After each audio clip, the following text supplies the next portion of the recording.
we're going to see about a gynecological topic, immunotherapy. So there are a lot of treatments for cancer like radiotherapy, chemotherapy, surgery. One among them is immunotherapy.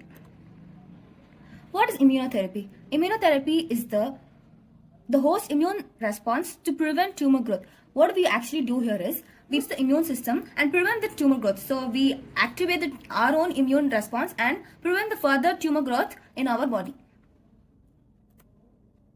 So how is it done? Only in an immune suppressed patients, this malignant disease are likely to be developed.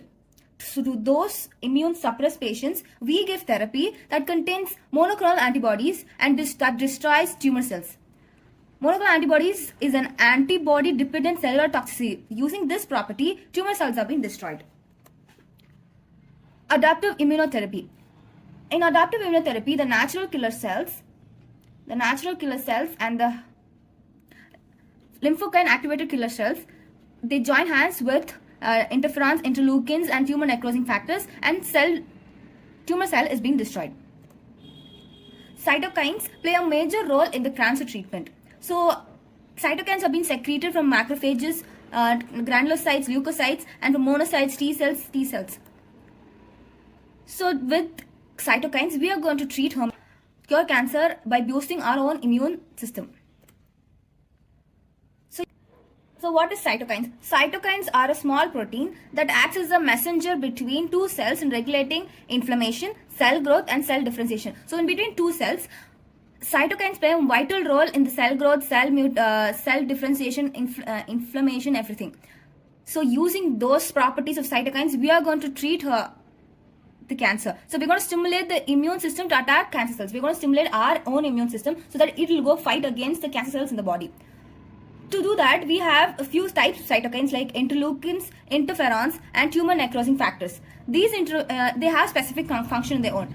Interleukins will stimulate the T cells growth and natural killer cells. Earlier I told natural killer cells will destroy, joining hands with this, they will destroy the cancer cells. Yeah, that's what is again told here. Interferons will also prevent the growth of blood vessels applied to the nutrients. So cut of blood supply will cut the nutrient supply so that further tumor growth will be controlled. And the tumor necrosing factor, that will prevent this from forming new blood vessels so that and cell death will be initiated.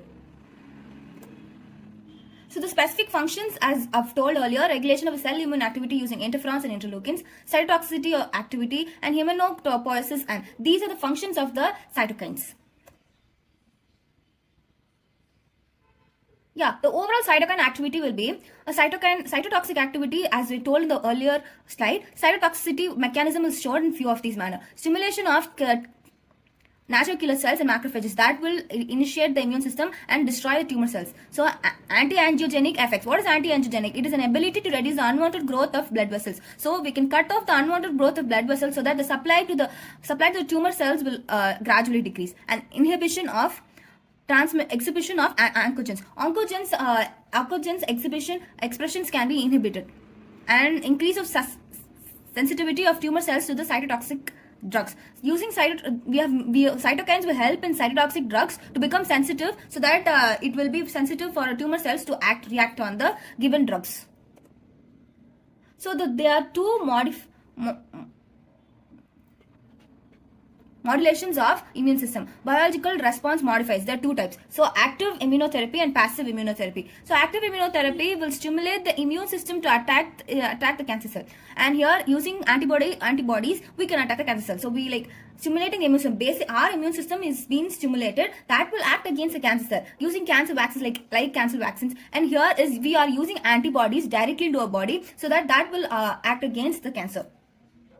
So yeah, here like the vaccines, we induce the immune system to respond. So like vaccines, we give all the weakened bacteria into our body so that our own immune system will act against the weak bacteria, and a real infection comes, so it will not allow it. So like that, here they're giving biological immunostimulants like bacterial vaccinations, and here chemical stimulants are being given, cytokines, interferons are being given that will boost the immune system and act against the cancer. Here again, passive immunotherapy, here this immunologically active substance have been directly introduced. So immunological substance is directly introduced into the host. In those conditions, it is called passive immunity. immunotherapy. So here it is cytokines, interferons, and tumor necrosing factor, lag cells that works with interleukins, and monoclonal, as we have told earlier, monoclonal antibodies will destroy the tumor cells, and interferons. In any condition, immune response can destroy and reject the tumor. To that, we have to have these criteria. If this follows, even using our immunotherapy, tumor can be rejected. So if the biological response markers, the passive immunotherapy and the active immunotherapy, are in direct contact with tumor, and the bulk tumor is minimal, and the blood supply is good, so the cytotoxins can transport and reach the point. And here, monoclonal antibodies precise delivery to the tumor cells. And there are 3 types of genes. Genes in gynecological malignancy. There are 3 types of genes: oncogenes, tumor suppressor genes, and mutator genes. Mutations of genes. So BRCA1 is being on a gene is being mutated in the chromosome 17q that causes breast cancer. Again, BRCA2 gene is being mutated in the chromosome 13q that causes breast cancer. Here ovarian cancer, point mutation of chromosome 17, there's a point mutation that has led to ovarian cancer. And the cervical carcinoma is being initiated when a human HPV virus has been invaded, and the DNA chromosome 8 and 12, there has been a mutation that has caused cervical carcinoma.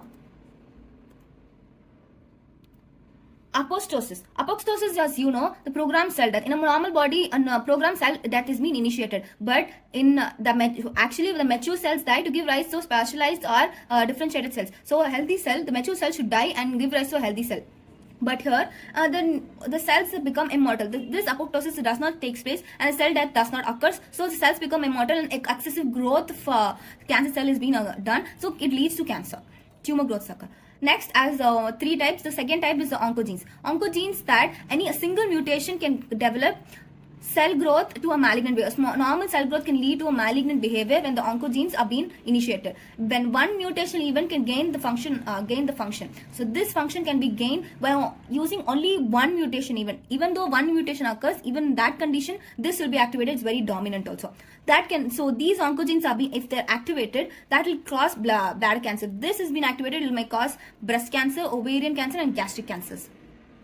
Tumor suppressor genes. These are the antagonists to oncogenes. So they suppresses the cell growth to a malignant behavior. So they act as an antagonist. But if these are being reduced in our body, then excessive growth of tumor is being activated. If this has been reduced, and oncogenes have been increased, that will lead to cancer. So it is anti-oncogenic oncogene, and this is the 2 mutation events can point mutation, deletions can cause the loss of this function. If this function is being lost, that will initiate increase in the oncogene's function, that will lead to malignant behavior and tumor formation. So this is a recessive gene.